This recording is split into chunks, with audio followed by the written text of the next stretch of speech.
Yes, today we are learning English workbook 6 chapter The Boy Who Wanted to Read, a girl named Helen. In a small town near Paris, 3-year-old Louis was playing in his father's workshop. एक छोटे से शहर में जो Paris के पास पड़ता है, Paris जो फ्रांस कंट्री में है, 3-year-old 3 साल का बच्चा लुइस अपने पापा के वर्कशॉप पे खेल रहा था. मिस्टर ब्रेल मतलब उनके पिता, लुइस के पापा, made leather objects and had many special tools. वो क्या करते थे, लेदर ऑब्जेक्ट बनाते थे और बहुत सारे स्पेशल टूल्स थे उनके पास. Little Louis often spend the day playing there. Little Louis काफी बार अपने पापा के वर्कशॉप पे खेलने में बिताता था. Stay away from those nails, mister Braille instructed Louis.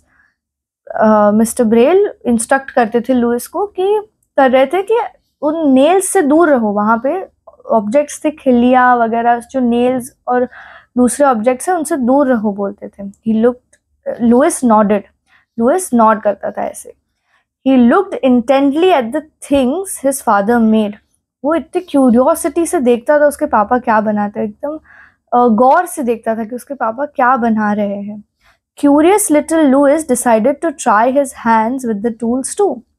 छोटा सा क्यूरियस क्यूरियस मतलब जिसको जानने की इच्छा है, वो भी चाहता था कि वो भी टूल से कुछ बना के देखे, कुछ ट्राई करके देखे. So he picked up an awl. उसने एक ऑल उठाया जो क्या है, pointed stick with a wooden handle वाली पॉइंटेड स्टिक है वो. Mister Braille used it to make holes in leather. वो किस लिए इस्तेमाल करते थे, होल बनाने के लिए लेदर में. As he was playing with the awl, Louis's hand slipped. जब वो खेल रहा था ऑल से, उसका हाथ स्लिप हो गया. He let out a loud cry. उसने बहुत जोर से रोया और वो चिल्लाया. Mr. Braille rushed to his son, but the damage was done. Mr. Braille उनके बेटे के पास तुरंत पहुंच गए, लेकिन डैमेज हो चुका था. जो होना था वो हो चुका था. The awl had hit one of Louis's eye. All कहाँ लग गई थी, उसकी आंख पे, लुइस की एक आंख पे लग गई थी. We are going to take you to a doctor, Mr. Braille cried, carrying his son on the streets. वो तुरंत दौड़ के अपने बेटे को उठा के लेके जा रहे थे स्ट्रीट्स पे से, और वो बोले उनको, लुइस को, कि हम तुमको डॉक्टर के पास ले जाएंगे. However, within a few days the wound got infected. लेकिन कुछ दिनों बाद वो wound इन्फेक्ट हो गया, इन्फेक्शन फैल गया. The infection spread to Louis's other eye and the boy became blind. Louis की दूसरी आंख पे इन्फेक्शन फैल गया और लुइस ब्लाइंड हो गया. As he grew older, Louis learned to adapt. तो जैसे ही लुइस बड़ा होता गया, वो समझता गया, वो अपने आप को अडेप्ट कर लिया उसने. अडेप्ट मतलब जैसी भी सिचुएशन है उसमें वो सीख गया कि कैसे मैं रह सकता हूँ, कैसे मैं सर्वाइव कर सकता हूँ. So he went to school with all his friends and did well in his studies. तो वो अपने सारे दोस्तों के साथ वैसे ही स्कूल जाता था और पढ़ाई में भी वो अच्छा था. He was intelligent and creative. वो इंटेलिजेंट भी था और क्रिएटिव भी था. Most importantly, पर इससे भी importantly, Louis was determined not to let his disability slow him one bit. पर लुइस वो स्मार्ट और क्रिएटिव तो था ही, इंटेलिजेंट और क्रिएटिव तो था ही, लेकिन वो डिटरमाइंड भी था कि उसकी डिसेबिलिटी उसको पीछे नहीं रहने देगी. वो भले he is blind, even though he is blind, वो फिर भी चीजें करेगा. He was very determined towards his scores और एनीथिंग. जो भी वो करता था उसके लिए वो डिटरमाइंड था. Soon Louis heard of a special school in Paris for blind students. Louis ने उसके बाद एक स्कूल के बारे में सुना जो स्पेशल स्कूल है ब्लाइंड स्टूडेंट्स के लिए. He didn't think twice about going. उसने 2 बार भी नहीं सोचा जाने के लिए. He went and joined the school. वो गया और उसने ज्वाइन कर ली school. At the school, Louis realized that there were special books for blind to read. वहाँ पे उसने रियलाइज किया कि यहाँ तो स्पेशल बुक्स है ब्लाइंड्स के लिए जो मैं रीड कर सकता हूँ. Valentine Howe, the founder of this school, had made books with large letters that were raised up off the page. Valentine how जो फाउंडर थे स्कूल के, उन्होंने लार्ज लेटर जो बुक के बाहर थोड़े आए हुए थे, वैसी बुक बनाई हुई थी जो पेज के थोड़े ऊपर थे, तो उनको छू के बच्चे, ब्लाइंड किड्स कैन अंडरस्टैंड कौन सा लेटर है.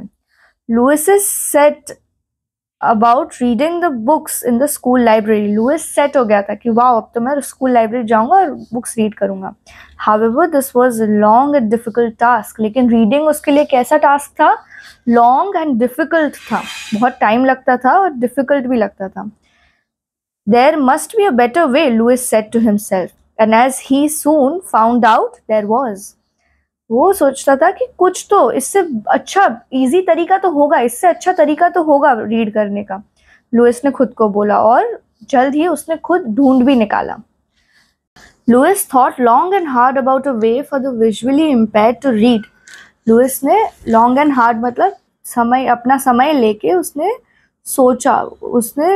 सोचा कि विजुअली इम्पेयर्ड कैसे. विजुअली इम्पेयर्ड मतलब जो आँखों से चैलेंज्ड है, जो लोग आँखों से देख नहीं सकते, वैसे लोग कैसे रीड कर सकते हैं और इजी तरीके से.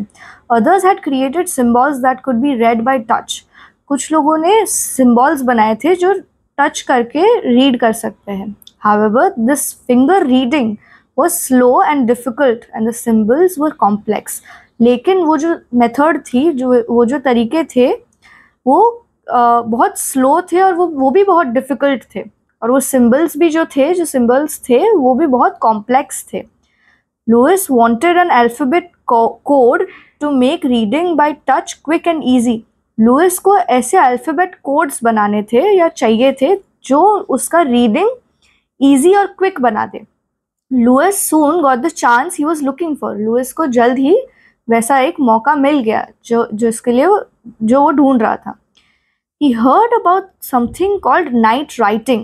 उसने नाइट राइटिंग के बारे में सुना, जो डिज़ाइंड है, जो किसने बनाया है? Captain Charles Barbier. ठीक है.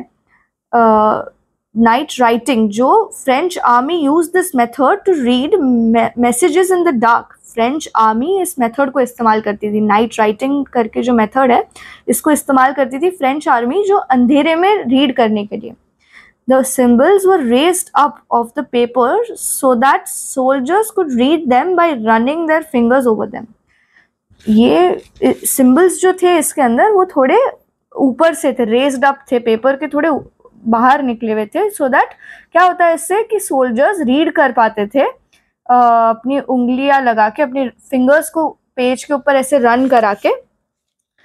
Louis tried out the code. और ये वाला कोड भी लुइस ने ट्राई करके देखा. He saw that it was good. उसने देखा कि ये तो अच्छा है, लेकिन उसको इसको भी इम्प्रूव करना था. He wanted to improve it further. इसको भी और इम्प्रूव करना था.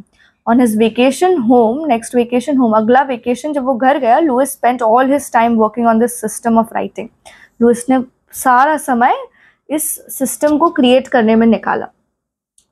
As he sat there in his father's leather shop, Louis picked up one of the awls. जैसे वो बैठा था वहाँ पे अपने पापा के वर्कशॉप पे, लुइस ने एक ऑल उठाया.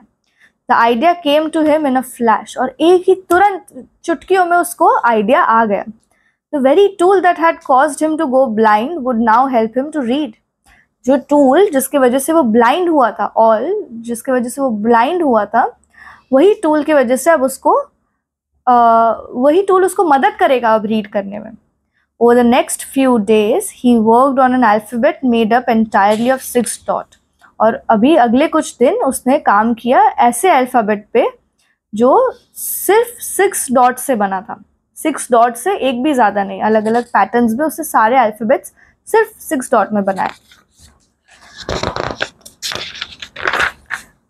The position of the different dots created different letters of the alphabet. सारे डिफरेंट डॉट्स को वो अलग अलग जगह पे लगाया था और वो उनसे एक डिफरेंट अल्फ़ाबेट बनता था. वो टच करोगे और फील करोगे कि अच्छा ये लेटर, ये अल्फ़ाबेट, ये डॉट यहाँ है, मतलब इससे ये अल्फ़ाबेट मिलेगा. So different dots created different letters of alphabet. सारे पोजिशन, डिफरेंट डॉट्स की पोजिशन अलग अलग थी. Louis used a blunt awl to punch out a sentence. अब लुइस ने एक ब्लंट ऑल निकाला. और ब्लंट मतलब जो आपकी पेंसिल शार्प होती है और जब आप लिखते जाते हो तो कैसी ब्लंट हो जाती है, तो वैसा ही एक ब्लंट ऑल निकाला और लुइस ने एक सेंटेंस पंच आउट किया, सेंटेंस लिखना शुरू किया उस मेथड से. Holding his breath he read it quickly. और उसने देखा कि ये तो वो रीड कर पा रहा है बहुत जल्दी से. एवरीथिंग मेड सेंस, सब चीज़ समझ आने लगी उसको. Louis had invented a new system of reading and writing for the blind and the boy was only 15 year old. Louis ने क्या किया था, एक नया तरीका, नया सिस्टम बनाया था रीडिंग और राइटिंग का. और वो कितने साल का था, सिर्फ 15 साल का था वो.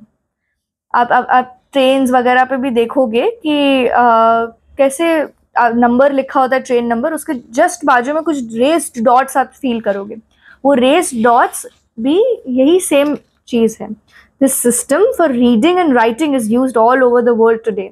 यही सिस्टम आज ऑल ओवर द वर्ल्ड, पूरी दुनिया में ब्लाइंड पीपल के लिए ये चीज़ अभी लगा दी गई है. It is simply known as Braille. इसको क्या बुलाते हैं, ब्रेल. ये लैंग्वेज को क्या बुलाते हैं, ये रेस्ड डॉट्स रीडिंग मेथड को क्या बुलाते हैं, ब्रेल.